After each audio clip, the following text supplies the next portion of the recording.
Ons was al in 'n oude dom, maar like it, we love it, we just love it.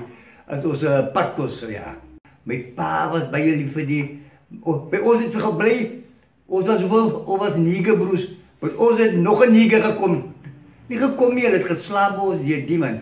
My pa se van daar so en ons is so getrain en hy het ons so sterk gebou met die kos vir die mense, dis lekker vir die mense wat honger is kwaad, en maak hulle lekker happy en so kan jy wil bring op die. So ek het daai nog in my man en ek voel happy as ek die moet doen man, ek sê vir die vrouentjie, en so die vrouentjie by my al die jare nog is, kan sy dat sien hoe sit in my mamma se huis.